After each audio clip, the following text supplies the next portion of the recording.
Now, more than 16 million people were told yesterday to stay at home and not mix with other households, even on Christmas Day. And millions of those people are in London. So we're joined now by the city's mayor, Sadiq Khan. People across London are going to be bitterly disappointed by the news yesterday. But do you support the decision to ban household mixing at Christmas? I do. I'm going to distinguish my views on the additional restrictions, which I think are needed, and my criticism of the incompetent way the government's been handling the pandemic. We've got to recognise this virus is spreading fast. 6 out of 10 Londoners who have the virus have this new strain, which passes much more speedily. But also, I checked this morning, and we have the same number of patients in our hospitals as inpatients with COVID now as we had at the peak in April. And this is the month before January, which is the busiest month of the year for our NHS. Nobody wants the NHS to be overwhelmed over the course of the next few days and weeks. So it's incredible how quickly the situation's changed. I sort of remember when London was in Tier 2, it feels like a distant memory now. Is it fair that people in London have been told to stay at home, that they can't see their nan, that they have to, rush out to buy a turkey, that they can't hand over the presents that they've wrapped, while other people across the country will be able to see their families at Christmas? Well, there's nothing about this virus that's fair. This virus isn't the great leveller. It's treated different communities, different ethnicities, people in different jobs in a different way. So it's not an issue of fairness. It's an issue of lack of clarity and consistency. Back in July, when the Prime Minister said we'd return to normality by Christmas, many of us said, that can't be right. That's not what the evidence is. And that gave people false hope.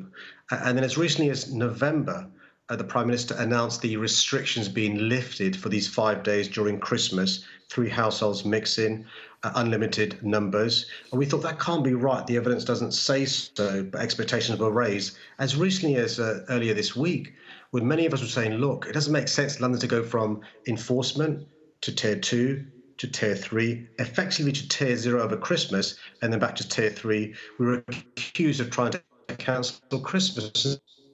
So the unfairness in relation to the virus is one we can understand and accept. The mixed message is one that isn't acceptable. And that's what's unfair, having Boris Johnson in charge at this difficult time. A really difficult situation for many of us. And we've been talking a lot about Christmas, but of course one of the really significant things is that London's going to be in Tier 4 with these increased restrictions on what we can do, on what businesses can do, on what businesses can open as well. Are you concerned about the impact that that's going to have on London, a city that, of course, is reliant on tourism, which is reliant on the hospitality industry, and in which many people, of course, are reliant on coming to the offices in the city centres? Is Tier 4 going to have a big impact on the economy of London? Oh, without doubt. This will not just be the worst Christmas we've had as a city since the Second World War. It's the worst year we've had since the Second World War. Many of our sectors, think of culture, hospitality, leisure, tourism, retail, have suffered in ways they've never experienced, people with many, many long careers. And that's why we've been pleading with the government for a roadmap to recovery, but also for additional support our sectors need to make sure these businesses that have closed temporarily haven't got permanent closures and it can reopen in the new year, but also those who are self-employed. But there are 3 million people across our country who have fallen through the cracks. Think of those who are self-employed, those who get dividends as directors, those who are newly self-employed, who have received no assistance. These are wealth creators. It's these people, the jobs of Londoners and many across the country. And so I'm pleading with the government, don't turn your back on these be crucial, not just to London's recovery, but to the national recovery, particularly as we'll have left the European Union completely by January the 1st.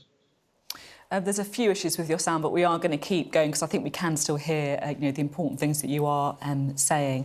One of my main takeaways from the interview with Matt Hancock was him effectively saying that because Tier 3 was unable to stop the spread of this new variant, people in Tier 4 should really be preparing to stay in there for some months to come. Are Londoners going to be living under Tier 4 conditions for months, do you think? Well, I've said for some time the current tiering system is ineffective and it isn't working. It's a blunt instrument that doesn't address the pipeline of the virus being caused. The reality is the hospital numbers we have are about a 2-week lag. And the reality is if January is the busiest month of the year on year, the people catching the virus now could all be going to hospital in 2 weeks' time, which is why we're so concerned. The key message I want to get across to those people who may need NHS care, who aren't COVID sufferers, is please continue to contact your GP, to ring 111. What we don't want is a repeat in January, what we saw in March, April, May, where non-COVID, those with cancer, those with respiratory issues, didn't go and receive care because they were worried it wasn't available. And that's why we're really concerned. It is a perfect storm in relation to the virus spreading fast, 6 out of 10 Londoners having the new strain, and there being a January where the NHS could be very, very busy. And that's why I think Matt Hancock is right to advise caution. I'd rather the government under-promised and over-delivered rather than a Prime Minister who gives full making unrealistic promises that you're never going to be.